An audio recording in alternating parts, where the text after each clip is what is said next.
Hello, my name is Viv. Welcome to my YouTube channel. Today I wanted to post a video that kind of came to me very abruptly this morning, and I haven't filmed a YouTube video in honestly like 9 years.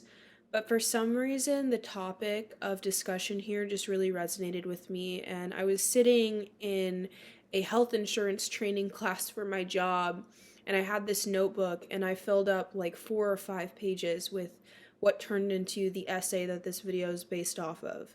And I came straight home from work, and I found myself filling it all out on a Google Doc and telling myself, I'm going to film this and I'm going to post this, and I hope that it resonates with somebody, because this doctrine that I adopted, this method of living, really shifted the way that I live my life. Like, I do not think I would be where I am right now if I hadn't started living by these rules and really sticking true to them.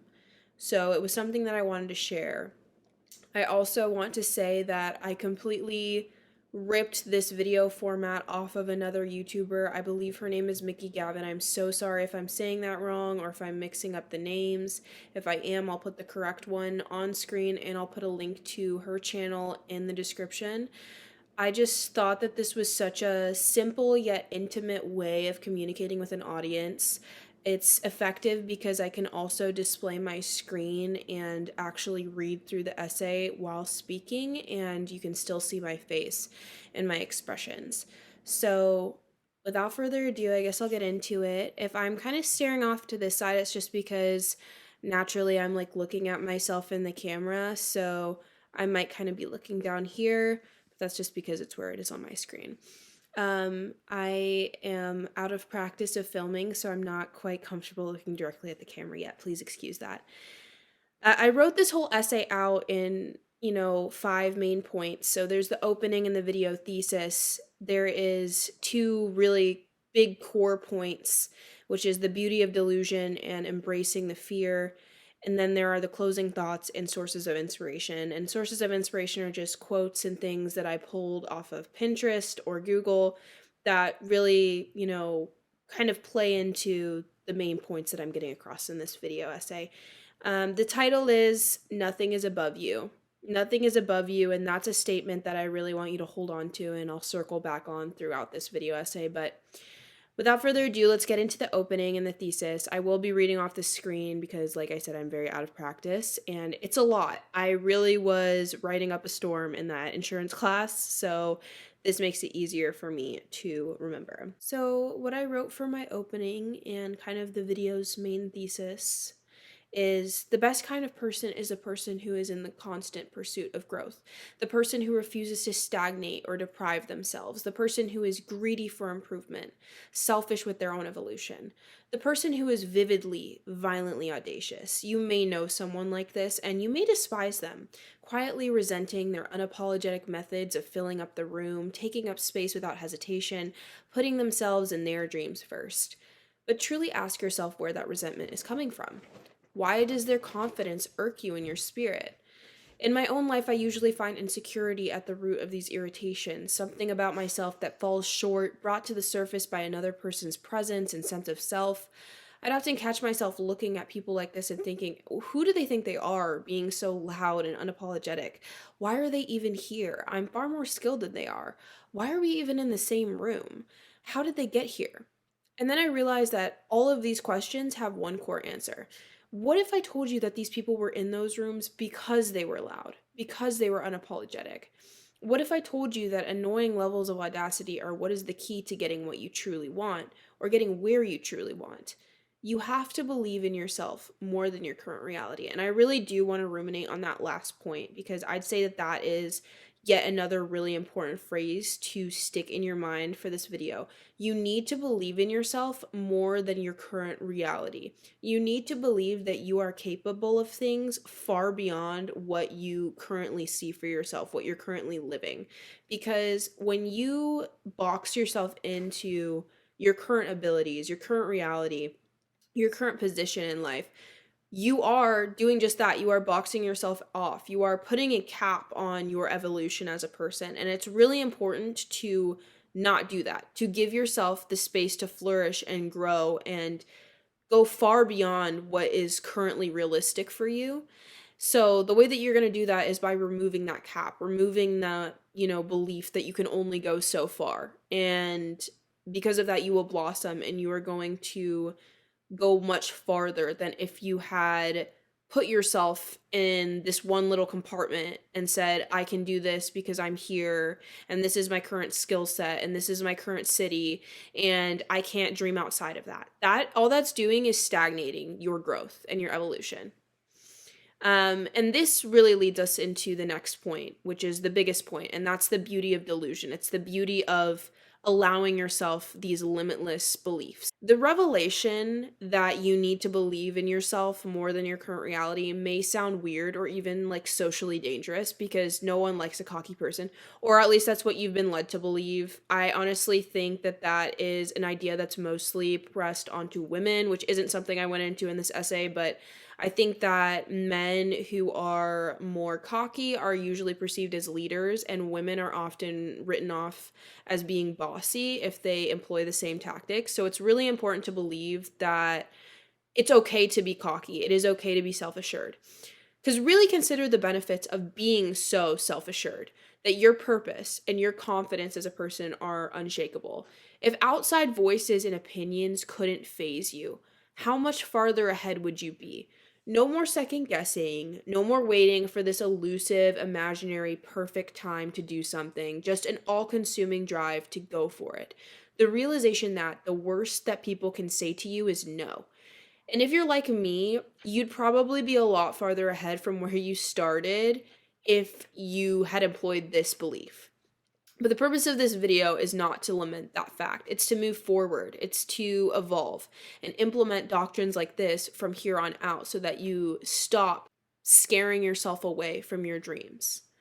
Think about what you're signaling to your brain every time you believe that you aren't good enough or smart enough or attractive enough for something. It's emotional self-harm. And for what? Because you might get rejected? Because it might be a waste of time? Why crush your own spirit for a vague possibility of rejection? It's important to recognize that rejection is a fact of life, not something to fear. Rejection translates to redirection. It sets you on a destined path to bigger, better things. It's not something to be scared of, and it certainly isn't something to avoid. The most confident people are those who have been turned away time and time again, but kept showing up. They never take rejection as a question of themselves and who they are. They brush it off and continue to be bold and audacious until they find opportunity elsewhere. Think of actresses, failed audition after failed audition, dead end after dead end, but they keep going back, they keep shining, and even after landing a role, they might get ripped to shreds online, told that they aren't talented enough for the part. But guess what? They'll still play it, and they'll be rewarded for that confidence. Maybe just with their payment and an addition of the film in their portfolio, but maybe they'll go farther than that. Maybe they'll prove everyone wrong and win an award for their performance. Both of these are positive outcomes, regardless of which one occurs, but the root of the win is the same. They never stopped. They never questioned themselves. They didn't take the criticism or rejection as a testament to themselves. They just took it to the chin and they kept going. And maybe they truly weren't qualified for the role initially. Like maybe they kind of just thought that they'd go to the audition because a manager suggested it, and the whole time in their heads they're thinking, why am I even here? But they still made that move. They still went. They still showed up. And they recognized that the worst that they could be told is, I'm sorry, but you didn't make the cut. An old saying rings true here: closed mouths don't get fed. And I encourage you to incorporate these methods of thought into your own life. Ask for things you don't think you deserve. Interview for jobs you don't believe you're qualified for. Wish for more. Wish for the best. I put one of my favorite affirmations in the title of this essay, and I want you to speak it aloud every single day, whenever you can. Nothing is above me. These concepts may come off as selfish, but so what? Sometimes you need to be selfish. You should be brutal when it comes to your own improvement. If it causes other people discomfort, they aren't meant for you. People who really love and value you will view this perceived delusion as you waking up to how they viewed you all along. They'll see it as you learning to spread your wings, even if that means your wings are filling up the room. Be delusional. Take up space. Tell yourself nothing is above you. Full send on any opportunity for improvement in your own life. Don't underestimate your abilities. You may be surprised at how capable you truly are. Allow yourself the opportunity to blossom and to grow. And if it doesn't work out, fine. All you've done is found a facet of yourself to improve. You will be scared at times. You will find yourself riddled with anxiety and discomfort. Don't run from it. Don't ignore it. Embrace it.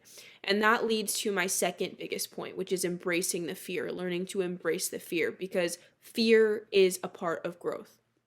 Over the past year of my own life, I discovered two truths. Discomfort is concurrent with growth is the first truth. It's the first belief. And the second is, if you don't wake up scared some days, you aren't pushing yourself hard enough. The opposite of fear is comfort, and most people desire comfort throughout their lives, but they don't recognize that fear is a critical part of their self-improvement journey. Certain fears are primal and should be heeded, but fear also accompanies many overall positive developments in life. Think moving out of the hometown that's suffocating your potential, the job interview you've been dreading for a position that will greatly improve your quality of life, or the exam you've been studying for months but you'll never really feel ready for. All of these situations are necessary for your own personal growth, but they still spur on the feeling of fear. Does that mean you should turn tail and run? Obviously, no. You have to learn to push through the fear. A quote that sticks with me is the following: feel the fear and do it anyway. Stop relying on comfort or readiness to make the leap and improve your life. Make yourself uncomfortable. Push yourself. See how far you get and how many of your self-imposed boundaries vanish. There are no laws in the realm of audacity, so harness as much as you can. Someone who is objectively underqualified but fights their internal fear and applies to a certain job will have the confidence and heart necessary to ace their interview. While in contrast, someone who is more than qualified but acts timidly and lacks self-confidence will likely bomb the same interview and walk away feeling even more down on themselves. And I do want to expand on this a little bit because this is something that I can personally testify. I incorporated this belief of embracing the fear in my own life, and it greatly changed my life. Due to some really crazy life circumstances, I ended up halfway across the country from everyone I knew, all alone. I had 7 days to find a place to live. I was super, super hurt. I was going through so much, and I was terrified. That was the number one emotion. I was absolutely terrified. I'm a by nature introvert. I've always been introverted. I always stay to myself. I'm not great at parties. I tend to kind of hide in the corner with the family dog and like not socialize very much. And I knew that halfway across the country from everyone I knew, that was going to have to change. I was going to have to put myself in a normally very uncomfortable situation for me and be social. I was going to have to make the first move to initiate connections out here so that I wasn't alone. And that's what I did. I realized that fear was a fact of life and it was something I was going to have to push through in order to grow, in order to, essentially start my own village out here and rebuild my friend group and rebuild my support system. And so I did. I pushed through the fear. I didn't let myself stay holed up in my apartment all weekend. I found friends online. I started going out to different places, car meets, things like that, and really pushing myself to talk to new people. And I was rewarded for that. I have a larger group of friends here than I ever did back home. And I've only been here for 6 months.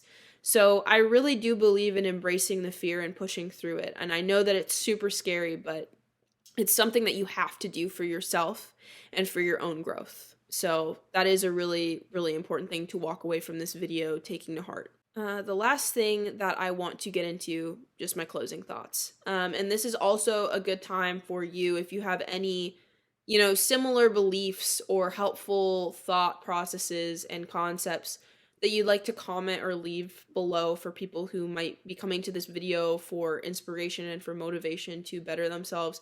This would be a good time to really think about it and comment it. My own closing thoughts in this video essay are, I'm not saying that delusion is a guarantee that every door in your life will open for you, but it increases the likelihood of opportunity tenfold.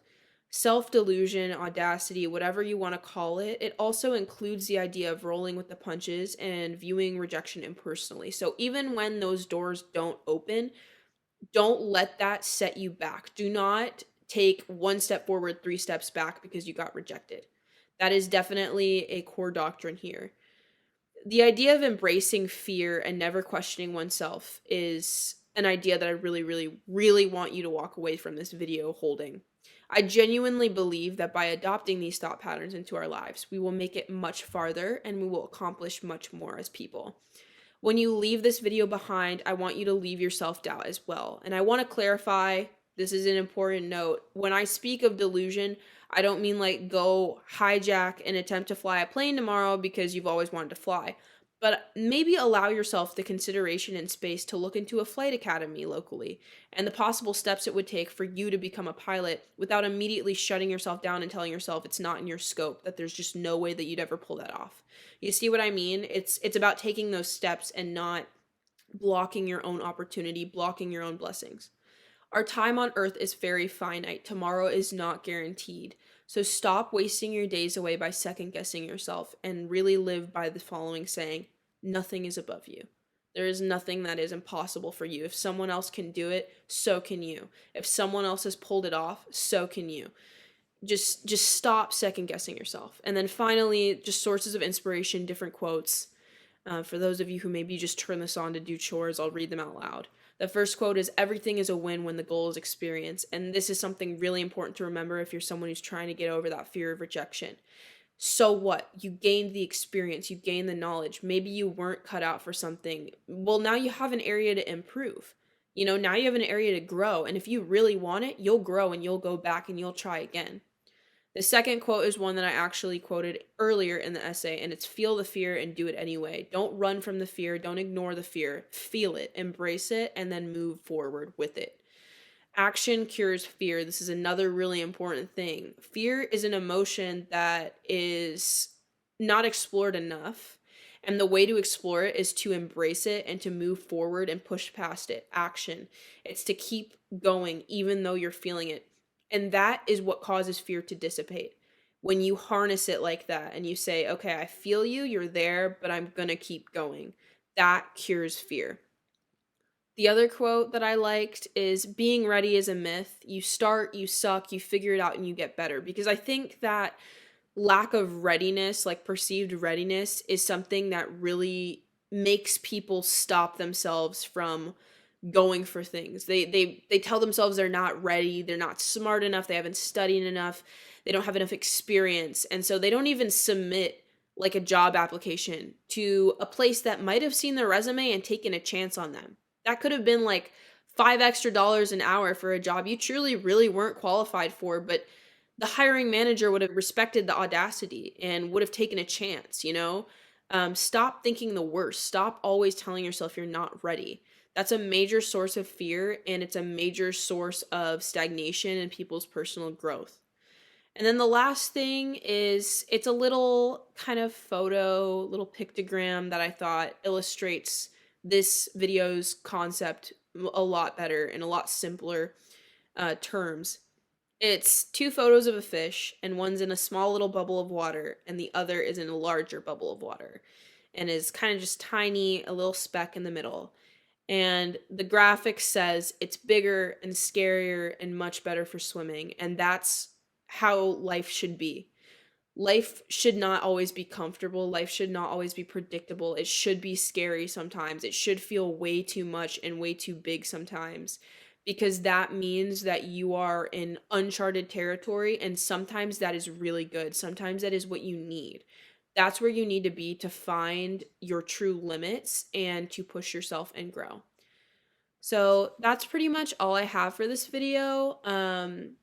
I really just felt compelled to put this out here because I think that right now in the world, there's a lot of fear, especially for people in my generation who feel like they're just never going to make it. Don't tell yourself that. Stop telling yourself that. Also, I didn't even mention this in the essay, but like, it's scientifically proven that when you say a bunch of negative stuff about yourself, your brain believes it. It doesn't know the difference between like self-deprecating humor and reality. So stop feeding your brain bad fruit and really start telling yourself nothing's above me. If someone else can do it, so can I. So yeah, that's pretty much all for this video. Thank you for watching, and I love you, and I'll see you again soon.